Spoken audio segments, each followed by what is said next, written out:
저는 오늘 림프톡이라는 제목으로 여러분과 함께 좋은 시간을 나눠보도록 하겠습니다. 사실 저는 뉴럴로지컬 뷰티를 하는 사람이고요. 어, 우리 많은 의사 선생님들이 하시는 자율신경계를 좀 더 잘 돌아갈 수 있도록 도움을 주는 일을 합니다. 림프도 역시 그런 거고요. 그래서 오늘 저는 왜 저한테 강의를 맡겨주셨는지 정확히 압니다.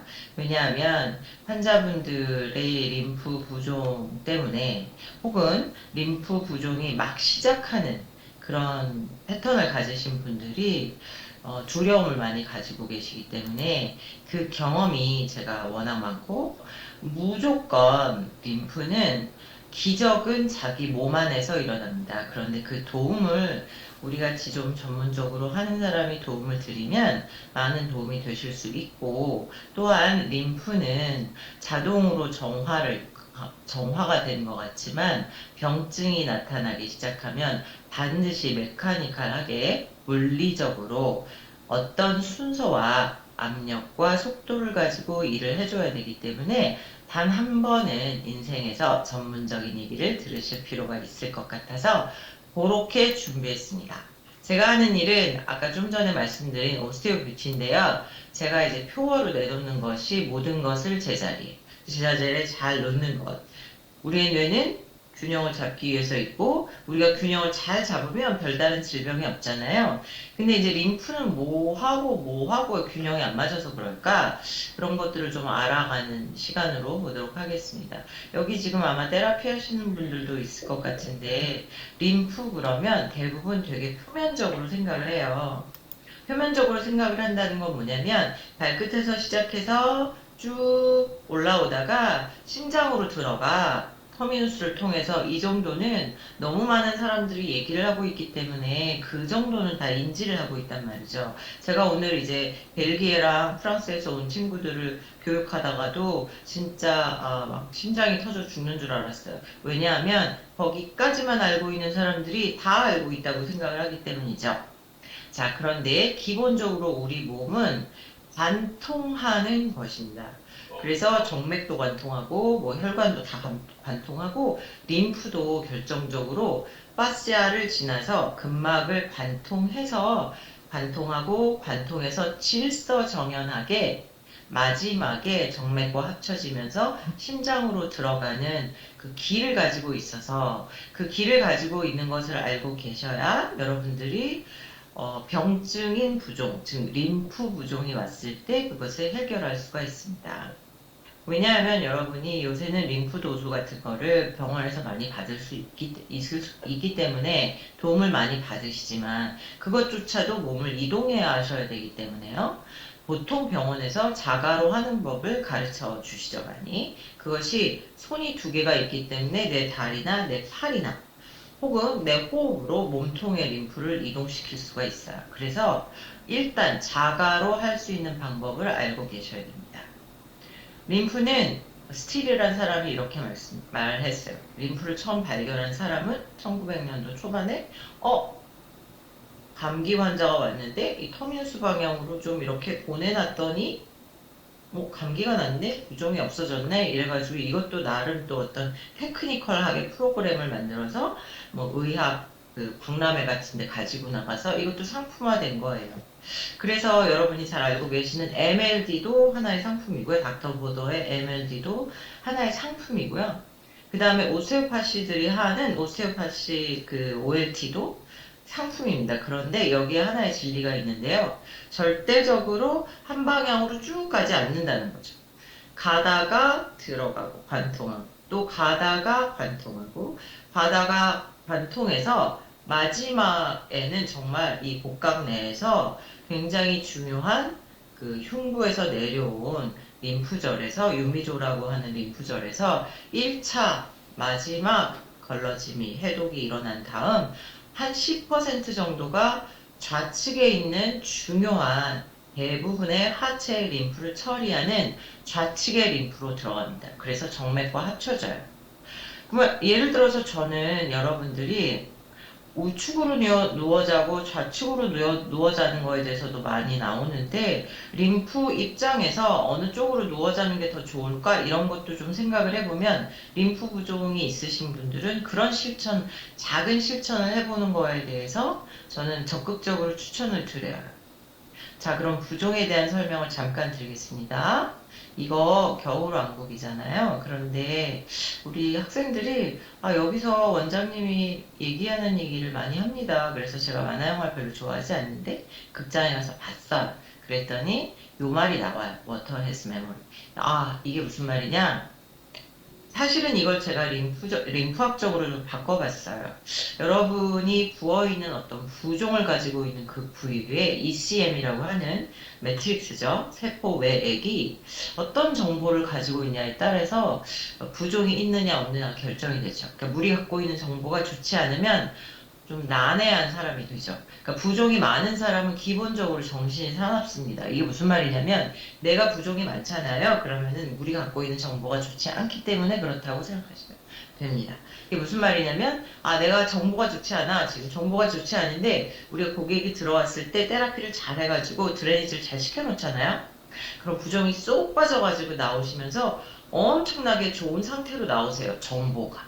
그래서 물은 정보를 가지고 있다는 것을 꼭 기억하시고요. 내가 지금 팔이 부었어? 팔이 부은 이유를 찾아야 되죠. 내가 지금 어딘가가 부어 있으면 그쪽이 부은 이유를 찾아야 됩니다. 그 얘기를 하고자 하는 것이고요. 그럼 림프는 무슨 일을 하나? 체액의 균형을 조절한다. 우리 몸은 그냥 항상성입니다. 부종조차도 항상성이 유지가 안 돼서 일어나는 일이고요. 체액의 균형이 잘 맞으면 우리가 보통 이제 나트륨과 칼륨의 펌핑 이렇게 얘기하는데 이렇게 체액의 균형이 잘 맞으면 부종이 없는 깔끔한 몸이 되는데요. 이런 것들이 이제 문제가 생기기 시작하면 어느 부위가 붓기 시작하죠. 부종은 건강한 사람이 붓는 경우는 어젯밤에 뭐 짠 거 먹고 잤나? 내가 늦게 밥을 먹었나? 소화가 대사가 잘 안 일어났나? 혹은 뭐 이런저런 이유로 아침에 부었어요. 그러면 사실은 그 부종은 중력 방향으로 서 있을 때 기본적으로 얼굴 부종은 두세 시간 안에 빠져야 됩니다. 근데 그 빠지지 않는 부종이 문제죠. 이게 병증입니다. 또 하나의 병증은 한쪽 팔과 두 쪽 팔이 있는데 한쪽만 붓는 것도 병증입니다. 다리가 있으면 한쪽만 붓는 거가 병증입니다. 그런데 급작스럽게 내가 양쪽 다리에 부종이 왔다. 아주 드라마틱하게 부종이 왔다. 이것은 정맥이 일을 못하는 거고요. 림프 차원으로 보기보다는 급작스럽게 정맥적으로 무슨 문제가 있는 거야 라고 생각하셔야 돼요. 정맥은 기본적으로 똑같이 림프하고 똑같이 복부의 배꼽 위쪽에서 손가락 한 두 마디 정도 올라간 부분에 있는 림프절, 그 다음에 그 옆을 지나는 대정맥이 함께 일을 해줘야 되는데 이게 잘 일을 못하는 거죠. 대표적으로 복식 호흡이 안 되시는 분, 즉 세로 호흡이라고 말하는데 우리가 보통 횡격막이 오르락 내리락 하면서 호흡을 해주면서 얘네들을 움직여줘야 되거든요. 근데 그게 안 되고 구부리고 앉아 있었어요. 하루 종일 구부리고 앉아 있었어요. 그러면 다리가 당연히 물 수밖에 없습니다. 자, 그러면 일어나서 잠깐 걸어주면 됩니다. 이런 부종은 병적인 부종이 아니에요. 그런데 붓지 않아야 될 시간에 붓는 것, 즉 아침에 일어났을 때는 여러분 절대 부어있으면 안 돼요. 왜냐면 밤에 부교감신경이 일을 해서 림프가 잘 일을 했을 거거든요. 근데 아침에 자꾸 부어요. 그러면 의심해야 될 게 많잖아요. 그런 것들을 의심하면서 하나씩 이유를 찾아 나가야 되죠. 가장 중요한 게 노폐물의 제거라고 알고 계시고요. 노폐물은 사실 림프관을 따라서 쭉 림프액이 이동하면서 림프절에서도 한번 제거가 되고 그리고 알아서 잘 제거가 돼서 신장으로 마지막에 들어오면 되는데 노폐물이 이 노폐물이 보통 우리가 말하는 기본적으로 ECM 즉 이 세포 외액에 있는 노폐물을 말하는데요. 그러니까 제가 이 사진으로 보여드릴게요. 부종을 설명할 때 제가 보통 기계적으로 물리적으로 설명할 때 하나, 두 개 설명을 하는데 하나는 세포 안에 있어야 될 물이 이렇게 통통하게 있어야 되잖아요. 세포가. 그래서 지금 피부를 이렇게 단면으로 보는 겁니다. 세포가 통통해야 되는데 세포가 찌그러진 상태가 부종이에요. 즉 내가 세포 안에 가지고 있어야 될 물이 다 합쳐서 40%고 세포 바깥에 ECM이라고 하는 세포 바깥의 세포 외액에 20% 정도만 있어야 되는데 이게 비율이 바뀐 게 부족입니다. 그러니까 외부로부터 트리거가 들어와서 부었다기보다는 내 내부의 대사에 문제가 있어서 붓는 것입니다. 아침에 잠깐 부었다가 오후에 빠지면 돼요. 내 몸은 그대로 림프의 기적이 일어나니까요. 그런데 그게 48시간 이상 지속됐다. 부종이. 그러면 지금 여기 단백질의 순환이라는 게 굉장히 중요한데 단백질의 순환이 되지 않아서 이 세포 바깥이 굉장히 최종 당화 산물로 들썩들썩합니다. 보통 우리가 이제 당과 단백질로 이루어져 있는 세포 외액이기 때문에 얘네가 당화가 일어나면 단백질 찌꺼기와 당의 찌꺼기가 엉겨 붙으면서 세포 바깥에 쓰레기로 존재하게 되고 이것을 우리가 AGE라고 합니다. 당화산물이죠. 이 최종 당화산물들이 림프를 통해서 이동이 잘 되면 됩니다. 그런데 그게 안 됐을 때 부종이 오는 거고요. 두 번째, 구조적으로 체형이 틀어졌어요. 톨션이 일어났어요. 그리고 부분 등이에요. 혹은 말린 어깨예요. 이런 구조를 가지고 있고 혹은 척추가 측만이에요. 혹은 흉추가 납작해요. 이런 문제를 가지고 계신 분들이 근막의 모든 엔딩들이 다 있는데 모든 신경 말단과 혈관과 뭐 이런 것들이 다 있잖아요. 그런데 이게 틀어져서 어디가 붙어 있어요. 즉 우리가 유착이라고 하는 것들이 곳곳에 있어요. 그러면 순환에 문제가 생기죠. 우리가 보통 말하는 순환은 동맥의 순환을 말하는 게 아닙니다. 조직의 순환을 말하는 겁니다. 조직의 로컬 부위, 어느 부분들이 순환이 안 일어나는 걸 우리가 순환에 문제가 있다고 얘기하는 거죠. 그러니까 그 모든 조직들이 통통하게 물을 머금고 잘 있을 수 있도록 만드는 것이 보통 우리가 부종을 빼고 테라피를 한다고 얘기하는 거고요. 물리적으로 드레니지를 해주는 겁니다. 자, 그러면 요 그림 한번 보겠습니다. 요 그림은 스탈링의 에quilibrium 가설을 말하는 건데요. 가설을 하나 만들었어요. 어항에 물이 있는데 이게 다 세포입니다. 세포가 통통할 때는 어항이 넘치지 않아요. 그런데 이렇게 림프 벳셀이 계속 넘치지 못하도록 10% 정도를 계속 빼줘요. 그리고 계속 동맥을 통해서 영양분이 들어가요. 그리고 세포는 대사를 해요. 그리고 림프가 10% 빼주고 나머지 90%가 정맥으로 다시 흡수된다는 그림이고요. 이렇게 항상성을 잘 유지하고 있는 몸일 때만이 부종이 없는 겁니다. 다른 모양으로 그린 것입니다. 얘는 약간 젤리같이 이렇게 대동맥, 소동맥, 모세혈관으로 피가 갔어요. 그랬더니 모세혈관에서 압력을 이기지 못하고 피가 나가서 세포에 영양을 공급합니다. 산소도 공급합니다. 그런데 이 세포가 대사를 하고 내놓는 것들이 CO2하고 찌꺼기겠죠. 걔네들이 CO2는 정맥으로 들어가야 되고 이 찌꺼기들은 림프로 들어가야 됩니다. 그 그림이에요. 똑같은 그림인데 다르게 그려놓은 거죠. 약간 4차원, 3차원적으로 보시면 여기가 엄청 말캉해야 돼요. 이걸 제가 우리 아들 중학교 때 시험 공부 시키다 보니까 이거 중학교 때 생물 시간에 배우셨더라고요. 자, 저도 기억을 못해요. 그런데, 자, 이게 뭐냐면, 바로 우리는 항상성을 유지를 하면서 단백질이 잘 림프로 이동이 되고 바깥이 더럽지 않도록 유지하는 걸 말하는 거고요. 그걸 하기 위해서는 여러분 스스로 하실 수도 있고, 전문가의 도움을 받으실 수도 있고 뭐 서플리먼트를 영양제 같은 걸 드실 수도 있고요. IV 주사를 맞으실 수도 있고 다양한 방법이 있는데 어쨌든 우리는 부종이 없는 몸이어야 됩니다. 부종은 아까도 말씀드렸지만 48시간 동안만 이 안에 단백질이 존재하고 있으면 태양이 들어오고 산소가 있기 때문에 썩는 환경이 마련되죠. 말이 좋아서 산화이고 나쁘게 말하면 썩는 겁니다. 자, 그러면 여기가 썩으면 어떻게 될까요? 네, 부식이 되고 여러 가지 쓰레기가 뭉치게 되겠죠. 그것의 시작이 여러분이 그토록 두려워하는 셀룰라이트이기도 합니다. 자, 그러면 세포학적으로 먼저 보겠습니다. 여러분이 생각하는 수지상 세포 제일 먼저 뭔가를 감지해서 항원을 감지해서 여러분의 T셀한테 림프구로 전달해주는 뭔가를 정보를 전달하는 세포는 이렇게 생겼어요. 엄청나죠? 예. 뭐같이 생겼어요? 네. 버섯처럼 생겼죠. 이런 버섯 있잖아요. 모기버섯. 하얀 거, 이런 거. 그래서 이런 버섯들이 면역에 좋은 겁니다. 똑같이 생긴 애들이 똑같은 일을 하거든요. 그래서 세포는 이렇게 촉수를 뻗어서 백혈구는 혹은 림포시트는 촉수를 뻗어서 감지를 하고 다른 데 전달하는 일을 하고요. 또 다른 걸 한번 볼게요. 적혈구는 도너처럼 생겼죠?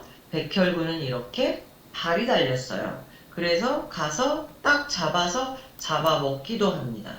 얘는 중간에 있는 애는 B셀입니다. 얘는 골수에서 형성돼서 항체만 형성하고 죽어요. 3일이면 죽거든요. 그런데 이 하얀 애들은요, 오래 살아요. 때로는 90일을 살고, 때로는 120일을 살면서 일을 하죠. 이런 애들이 열심히 일을 해주는 게 세포성 면역이고요. 이거는 사실 내 세포가 깨끗하고 일을 잘할 수 있도록 만들어 놓기만 하면 됩니다. 세포 레벨에서의 면역입니다. 구조적인 면역을 봤을 때 만약에 여러분들이 내 세포가 일을 잘하는지 못하는지를 알고 싶으면 피검사를 통해서 알 수 있는 거고요. 잘 읽어주시는 선생님한테 나 피검사 통해서 내 림프구는 멀쩡한지 내 NK 세포는 멀쩡한지 보시는 거고요. 걔네들이 일하는 모습이에요. 그리고 또 강력하게 대식세포라는 면역세포가 또 일하는 모습을 볼게요. 이거 완전히 지금 대장균 잡아먹는 모습이잖아요. 엄청나죠? 네. 어떤 대만 의사의 책에 있어요. 근데 이렇게 발을 촉수를 뻗어서 세포를 감아서 잡아먹습니다. 혹은 죽은 세포의 시체를 이렇게 잡아먹습니다. 이렇게 일을 하는 애들이 세포성 면역으로 일을 해주는 거고요. 자, 그럼 물리적으로 우리가 구조가 틀어졌을 때, 근막에 문제가 있을 때 어떻게 순환이 안 되는지 보겠습니다. 여기 보시면 이게 지금 위에 이렇게 잘려나간 애가 표피고요. 거기 쫙 깔려있는 게 모세 림프망입니다. 림프망이 정말 무섭게 피부에 깔려 있고요. 여러분의 장에도 깔려 있고요. 그래서 장을 이렇게 뒤집어 보면 여러분 장하고 피부랑 똑같이 이렇게 림프망이 있고요. GALT, MALT 이렇게 말하죠. 그리고 여러분의 식도, 점막에 다 MALT 다 있죠. 모든 내 림프망이 깔려 있어요. 그래서 사실은 점막도 다 림프 조직이고 다 림프 조직이에요. 피부도 림프 조직이에요.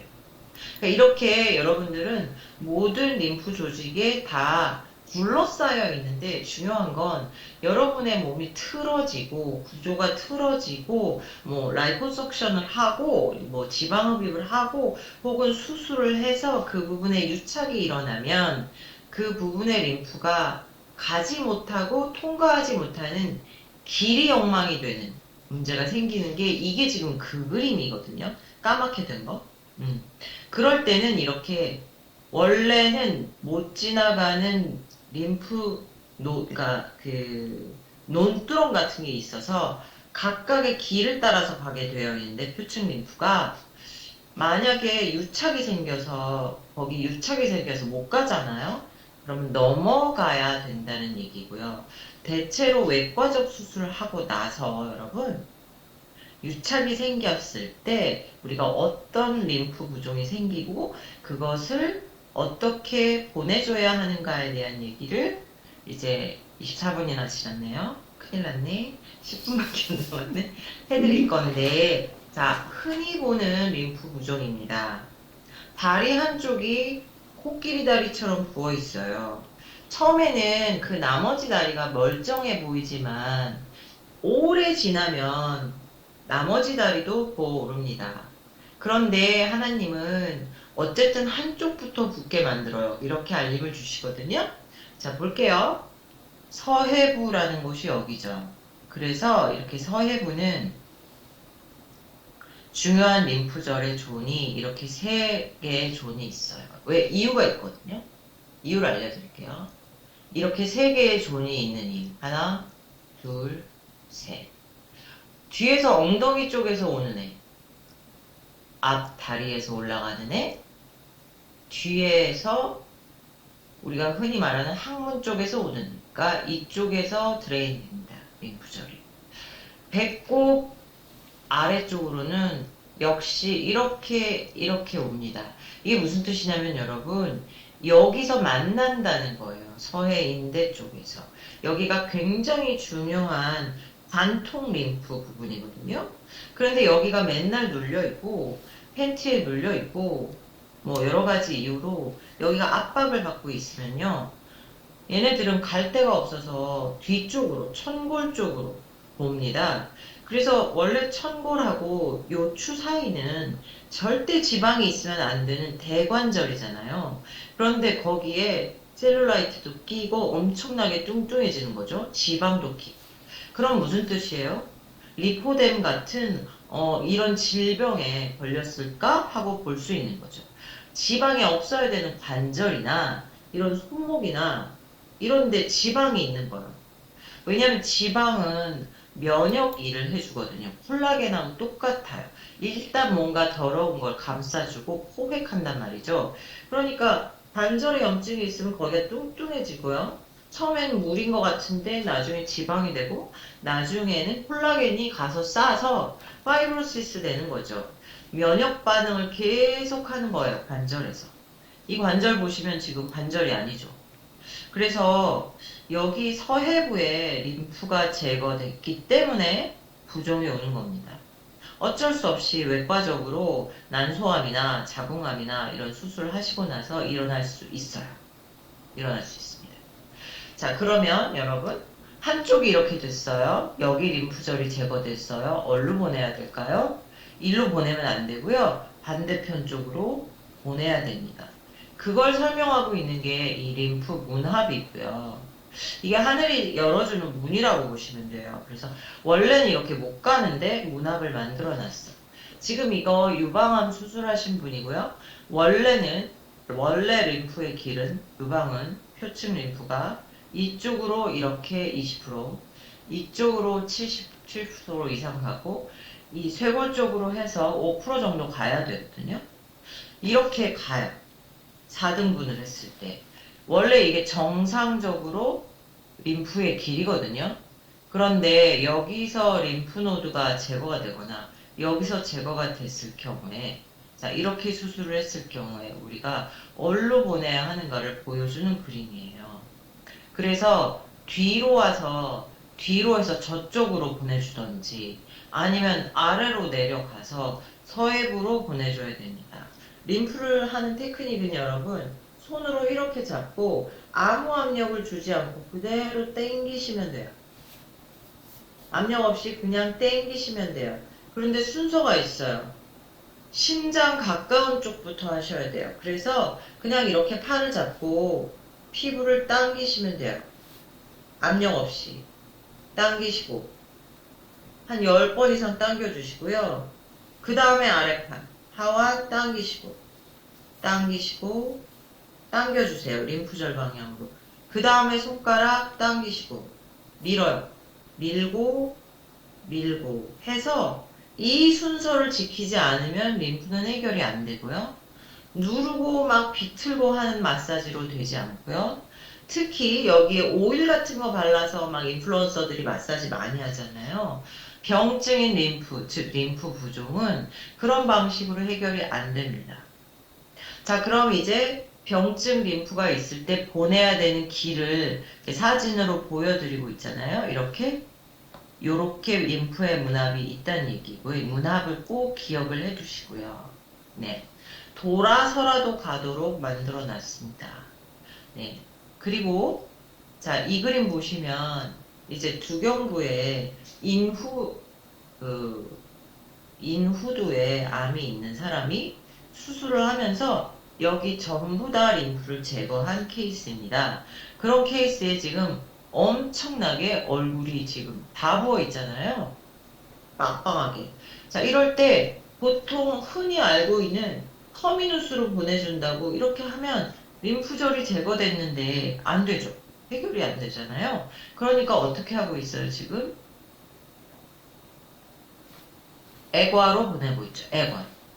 자, 여기 빨간색 부어 있을 때, 여기 림프절 다 제거됐을 때는 당연히 어떻게? 애과로 보내줘야 되는데, 이때 미끄러지지 않고요. 당기고, 놓고. 당기고, 스트레치, 제로. 스트레치, 제로. 스트레치, 제로 하면서 애과로 보내주셔야 부종이 빠진다는 얘기고요. 시납으로 하셔야 돼요. 한도 끝도 없이 하셔야 돼요. 그냥 한 번 하고 말면 안 되고요. 한 번에 20분 정도 해주시고 또 좀 쉬었다가 해주시고 그리고 그 전에 분명히 여러분은 흉식 호흡, 가로 호흡이죠. 들이쉬고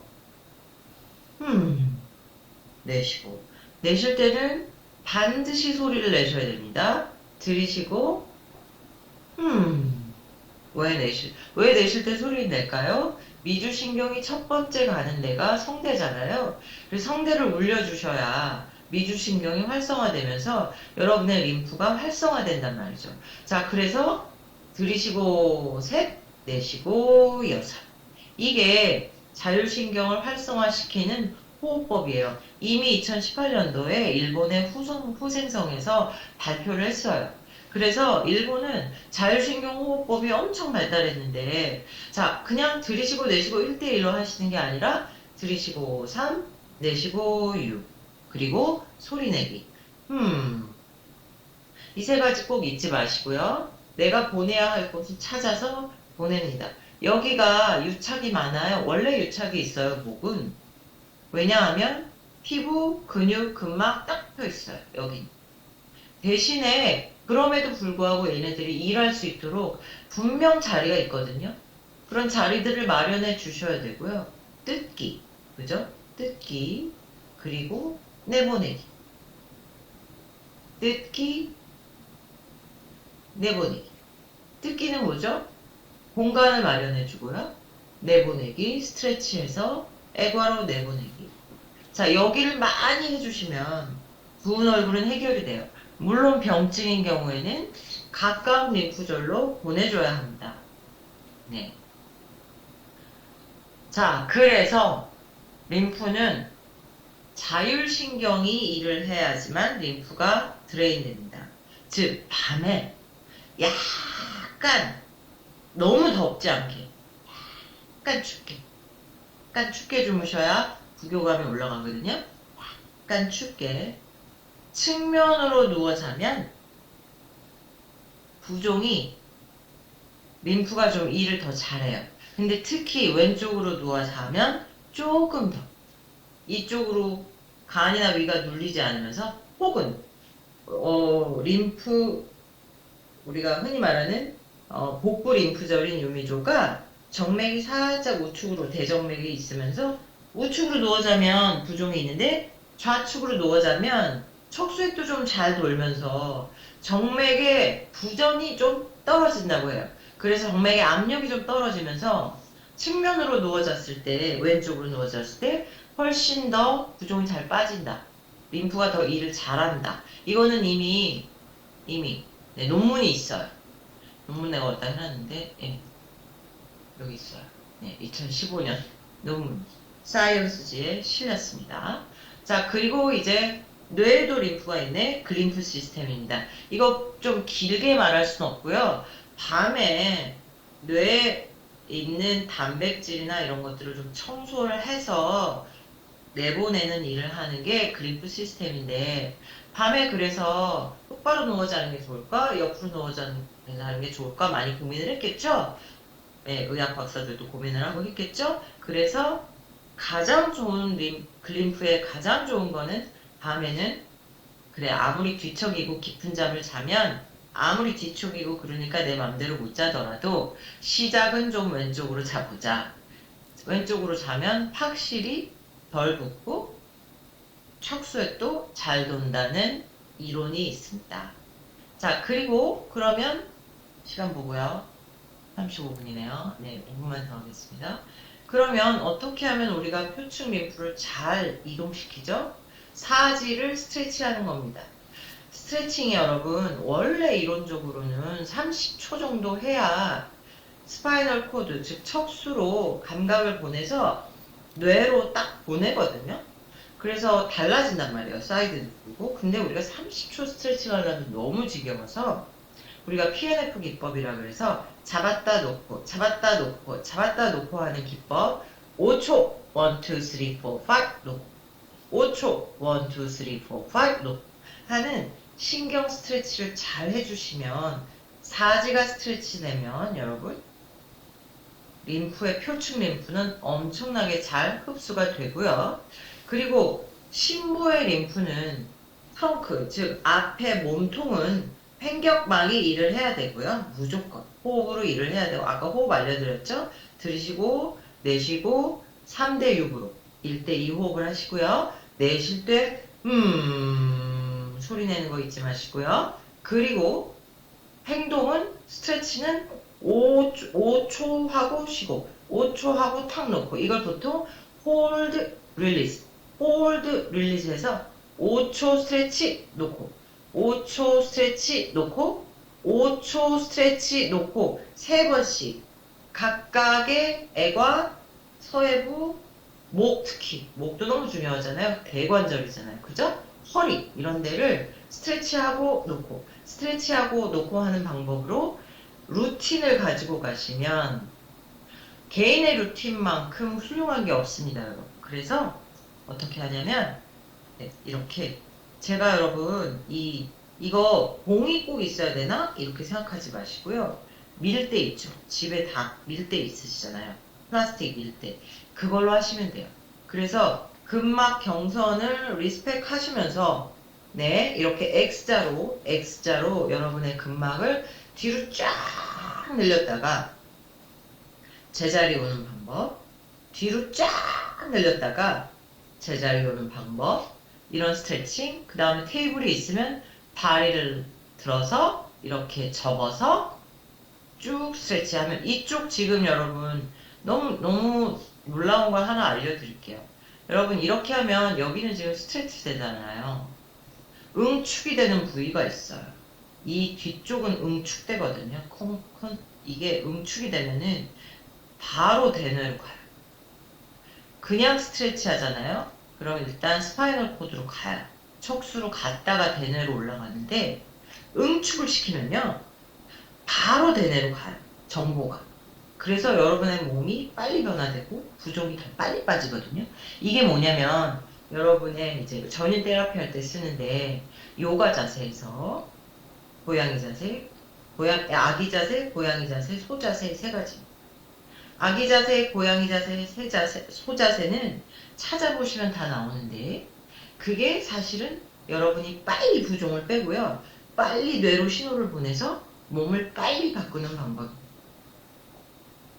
결론은 낮과 밤을 잘 지키고 스트레칭과 운동의 루틴을 최대한 자주 하시고요. 다이어트는 원래 살 뺀다는 뜻이 아니에요, 여러분. 식사예요. 그래서 파인 다이어트를 하시면서 여러분의 몸을 잘 관리하시면 클린하게 유지되면서 여러분의 몸이 스스로 림프의 기적을 일으킵니다.